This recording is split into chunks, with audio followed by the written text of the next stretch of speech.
நீங்கள் கேட்டுக்கொண்டிருப்பது நம்ம கடலூர் எஃப்எம் இணையதள வானொலி மை சிட்டி மை பிரைடு. வரலாற்றின் பக்கங்களில் மார்ச் 8ஆம் தேதிய முக்கிய நிகழ்வுகளை தெரிந்து கொள்ளலாம். தேசிய ரெட்ரோ வீடியோ கேம் தினம் மார்ச் 8ஆம் தேதி கொண்டாடப்படுகிறது. தேசிய வேர்க்கடலை தொகுப்பு தினம் கொட்டை மற்றும் இனிப்பு சுவையின் சரியான கலவையுடன் கூடிய இனிப்பு வகைகளின் ஐஸ் மிட்டாய் சிறிது மகிழ்ச்சியை விரும்புவோருக்காக இந்த உணவு. தேசிய ஓரிகான் தினம் மார்ச் 8ஆம் தேதி உலக தகவல் கட்டிடக்கலை தினம். அடுத்ததாக தேசிய நகர்ப்புற பால்ரூம் நடன தினம் மார்ச் 8ஆம் தேதி கொண்டாடப்படுகிறது. சர்வதேச மகளிர் தினம் பாலின சமத்துவத்திற்கான தொடர்ச்சியான போராட்டத்தில் சாதனைகளை நினைவு கூர்ந்து முன்னேற்றத்தை அங்கீகரித்து முன்னோக்கி செல்லும் பெண்களுக்கான மகளிருக்கான சர்வதேச மகளிர் தினம். சர்வதேச மகளிர் தின நல்வாழ்த்துக்கள். தேசிய பிழை திருத்தும் தினம் மார்ச் 8ஆம் தேதி. சில நேரங்களில் மிக சிறிய விவரங்கள் மிகப்பெரிய வித்தியாசத்தை ஏற்படுத்துவதால் ஒவ்வொரு ஐ எழுத்தும் இங்கே குறிக்கோளாக அதை குறியிடப்படுகிறது. சர்வதேச பேனி பேக் தினம் அத்தியாவசிய பொருட்களை கைக்கு எட்டும் தூரத்தில் வைத்திருக்கும் ஒரு எளிமையான துணைப்பொருள். தேசிய மரபியல் தினம் குடும்ப மரங்களை தோண்டி எடுப்பது தலைமுறைகள் வழியாக ஒரு வசீகரிக்கும் பயணத்தை திறக்கிறது. தேசிய மரபியல் தினம் மார்ச் 8ஆம் தேதி மோசமான நாளாக இருங்கள். உங்கள் சொந்த தேவைகள் மற்றும் எல்லைகளுக்கு முன்னுரிமை அளிப்பது முக்கியமல்லவா? அடுத்ததாக மார்ச் 8ஆம் தேதி முதல் மார்ச் 9ஆம் தேதி ரும்பா விழா. மார்ச் 7 முதல் மார்ச் 8 வரை உலகளாவிய இணைப்பு நீக்கும் தினம். மின்னணு உலகத்தில் இருந்து துண்டித்து விடுங்கள். இயற்கையை அனுபவியுங்கள். மக்களுடன் பேசுங்கள். சிறிது நேரமாவது திரைகளை மூடி வையுங்கள். மார்ச் 6 முதல் ஞாயிறு மார்ச் 9 வரை டெட் பெஸ்ட் தினம். மார்ச் 2 முதல் மார்ச் 8 வரை சாக்லேட் சிப் கூக்கி வாரம் கொண்டாடப்படுகிறது. இந்திய வரலாற்றில் பின்வரும் ஆளுமைகளின் பிறந்த நாட்களாக கொண்டாடப்படுகிறது. விஸ்வநாத் நாராயண் மண்டலிக் ஒரு சிறந்த குடிமகன், வழக்கறிஞர், எழுத்தாளர் மற்றும் இந்து சட்டத்தில் சட்ட நிபுணர் ஆவார். மண்டலிக் 1833 மார்ச் 8 அன்று ரத்னகிரி மாவட்டத்தில் பிறந்தார். ஹரி நாராயண் ஆப்தே ஒரு எழுத்தாளர் மற்றும் நாவலாசிரியர். அவர் பிரிட்டிஷ் இந்தியாவின் மகாராஷ்டிராவில் 1864 மார்ச் 8 அன்று பிறந்தார். கோபிச்சந்த் பார்கவா பஞ்சாபின் முன்னாள் மற்றும் முதல் முதல்வர். அவர் 3 முறை முதலமைச்சராக இருந்தவர். அவர் இந்திய தேசிய காங்கிரஸில் இணைந்தார். மார்ச் 8 1889 அன்று பிரிட்டிஷ் இந்தியாவின் பஞ்சாபில் பிறந்தார். பிஸ்வநாத் தாஸ் ஒரு இந்திய அரசியல்வாதி, வழக்கறிஞர் மற்றும் கொடையாளர். அவர் ஒடிசாவின் 7வது முதலமைச்சராகவும் உத்தரப்பிரதேச ஆளுநராகவும் பணியாற்றினார். அவர் மார்ச் 8 1889 அன்று பிறந்தார். டமர்லா ராமராவ் ஒரு இந்திய கலைஞர். சிறு வயதிலிருந்தே ஓவியம் மற்றும் ஓவியக்கலையில் அவருக்கு நாட்டம் இருந்தது. 1923ஆம் ஆண்டு ராமராவ் ராஜமுந்திரி சித்திர கலாசாலையை தொடங்கி பல இளைஞர்களுக்கு பயிற்சி அளித்தார். அடுத்ததாக இவர் ராஜமுந்திரியில் மார்ச் 8 1897 அன்று பிறந்தவர். அப்துல் ஹாயி ஒரு இந்திய கவிஞர், உருது மற்றும் இந்தி மொழிகளில் எழுதிய பாடலாசிரியர். அவர் தனது புனைப்பெயரான சாஹிர் லூதியானி மூலம் அறியப்பட்டார். அடுத்ததாக வசுந்தரா ராஜே சிந்தியா ஒரு இந்திய அரசியல்வாதி மற்றும் ராஜஸ்தான் முன்னாள் முதல்வர். அவர் பாரதிய ஜனதா கட்சியுடன் இணைந்தவர். அவர் மார்ச் 8 1953 அன்று இந்தியாவின் மும்பையில் பிறந்தார். திகம்பர் காமத் ஒரு இந்திய அரசியல்வாதி. அவர் ஜூன் 2007 மார்ச் முதல் மார்ச் 2012 வரை கோவாவின் முதலமைச்சராக இருந்தவர். அவர் கோவாவில் 1954 அன்று மார்ச் 8 பிறந்தார். சந்தோஷ் சிவன் ஒரு இந்திய ஒளிப்பதிவாளர், திரைப்பட இயக்குனர், தயாரிப்பாளர் மற்றும் நடிகர் ஆவார். மலையாளம், தமிழ் மற்றும் இந்தி சினிமாவில் தனது படைப்புகளுக்காக 2014ஆம் ஆண்டு அவர் 11 தேசிய திரைப்பட விருதுகளையும் 21 சர்வதேச விருதுகளையும் பெற்றுள்ளார். மார்ச் 8 அன்று பின்வரும் ஆளுமைகளின் நினைவு நாளாக அனுசரிக்கப்படுகிறது. பாலா சாஹிப் கங்காதர் கெர் ஒரு வழக்கறிஞர், சமூக சேவகர் மற்றும் பம்பாய் மாநிலத்தின் முதல் முதலமைச்சர் ஆவார். அடுத்ததாக வினோத் மேத்தா ஒரு இந்திய பத்திரிகையாளர், ஆசிரியர் மற்றும் அரசியல் விமர்சகர். 1995 முதல் 2012 வரை அவுட்லுக்கின் நிறுவனர் மற்றும் தலைமை ஆசிரியராகவும் இருந்தவர். இவர் 2015 மார்ச் 8 அன்று இந்தியாவின் புதுடில்லியில் தனது 73வது வயதில் இறந்தார். வரலாற்றின் பக்கங்களில் மார்ச் 8 அன்று நடந்த குறிப்பிடத்தக்க நிகழ்வுகளை நினைவு கூறலாம். சித்தோர்கர் முற்றுகை 1535 ராணா சங்காவின் மரணத்திற்கு பிறகு குஜராத்தின் சுல்தான் பகதூர் ஷா தனது ராஜ்யத்தை விரிவுபடுத்தும் நோக்கத்துடன் சித்தோர் கோட்டையை தாக்கினார். கோட்டைகளின் பாதுகாப்பு சங்காவின் விதவை ராணி கர்ணாவதியால் வழிநடத்தப்பட்டது. இதன் விளைவாக பெண்கள் ஜவுஹர் அல்லது வெகுஜன சுய தீக்குளிப்பு செய்ததாக கூறப்படுகிறது. 1879 ஓட்டோ ஹான் ஒரு ஜெர்மன் வேதியியலாளர். இவர் 1944ஆம் ஆண்டில் ஓட்டோ ஹானுக்கு வேதியியலுக்கான நோபல் பரிசு வழங்கப்பட்டது. மார்ச் 8, 1930 மகாத்மா காந்தி சட்ட மறுப்பு இயக்கத்தை தொடங்கினார்.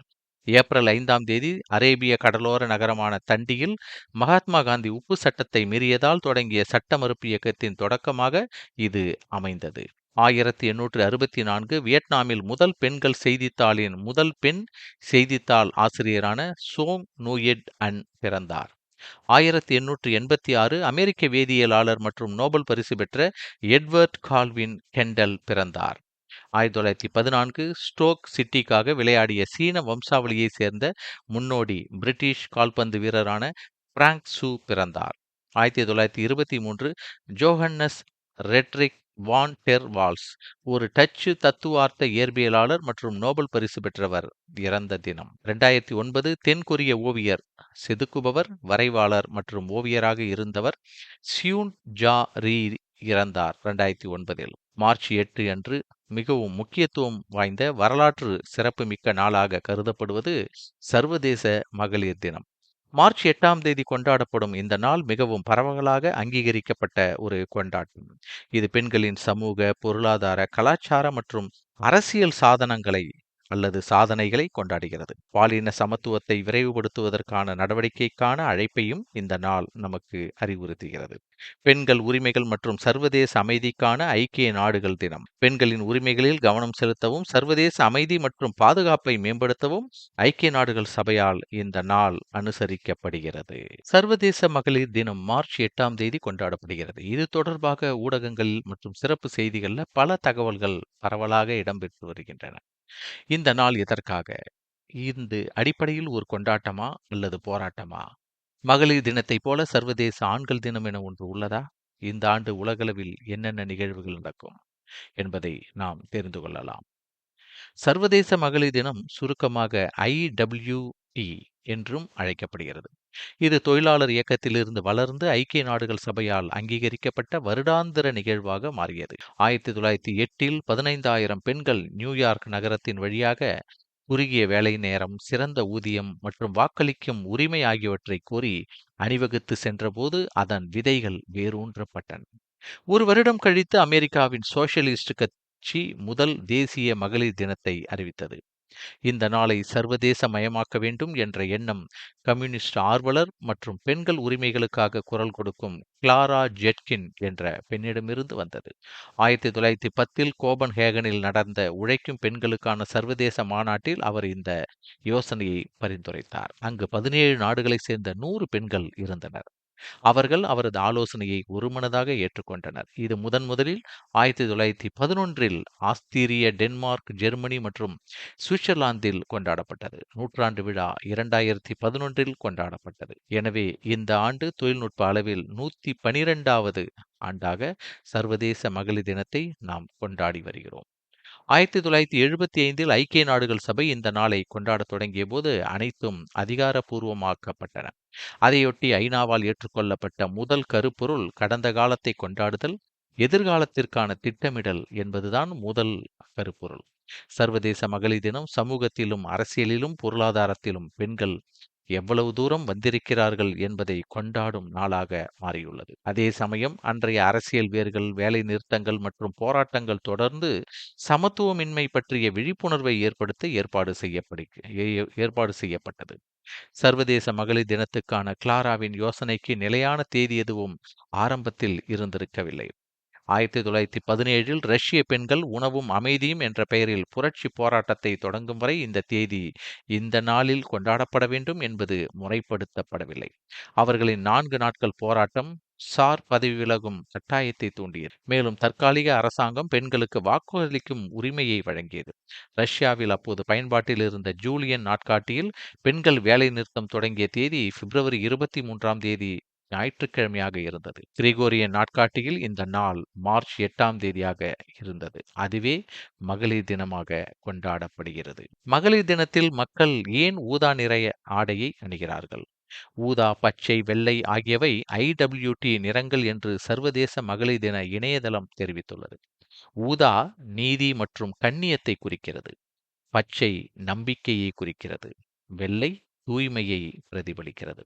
ஒரு சர்ச்சைக்குரிய கருத்து என்றாலும் நிறங்கள் 1908இல் பிரிட்டனில் உள்ள பெண்கள் சமூக மற்றும் அரசியல் ஒன்றியத்தில் WSPU உருவானது என்று அவர்கள் கூறுகிறார்கள். சர்வதேச இவ்வாறாக பெண்களுக்கான தினம் கொண்டாடப்படும் போது ஆண்களுக்கான தினம் இருக்கிறதா? ஆண்களுக்காக 1990களிலிருந்து மட்டுமே இது குறிக்கப்பட்டது. நவம்பர் 19ஆக இருக்கிறது. பிரிட்டன் உட்பட உலகம் முழுவதும் 80க்கும் மேற்பட்ட நாடுகளில் இந்த ஆண்கள் தினத்தையும் மக்கள் கொண்டாடி வருகிறார்கள். சர்வதேச மகளிர் தினம் என்பது ரஷ்யா உட்பட பல நாடுகளில் தேசிய விடுமுறையாக உள்ளது. அங்கு மார்ச் 8ஆம் தேதி 3 அல்லது 4 நாட்களில் பூ விற்பனை இரட்டிப்பாகும். சீனாவில் மாநில கவுன்சில் அறிவுறுத்தியபடி பல பெண்களுக்கு மார்ச் 8 அன்று அரை நாள் விடுமுறை அளிக்கப்படுகிறது. இத்தாலியில் சர்வதேச மகளிர் தினம் அல்லது லா பெஸ்டா டெல்லா டோனா மிமோசா மலர்களை கொடுப்பதன் மூலம் கொண்டாடப்படுகிறது. இந்த பாரம்பரியத்தின் தோற்றம் தெளிவாக இல்லை. ஆனால் இது 2ஆம் உலகப் போருக்கு பிறகு ரோமில் தொடங்கியதாக நம்பப்படுகிறது. அமெரிக்காவில் மார்ச் மாதம் பெண்களின் வரலாற்று மாதமாகும். இந்த நாளில் நாட்டின் அதிபர் வெளியிடும் அறிவிப்பு அமெரிக்க பெண்களின் சாதனைகளை கௌரவிக்கும் வகையில் அமைந்திருக்கும். 2024ல கடந்த ஆண்டு பெண்களில் முதலீடு செய்யுங்கள், முன்னேற்றத்தை விரைவுபடுத்துங்கள் என்று குறிப்பிட்டுள்ளது ஐக்கிய நாடுகள் சபை. அதே சமயம் ஒவ்வொரு வருடமும் இந்த கருப்பொருள் மாறிக்கொண்டே வருகிறது.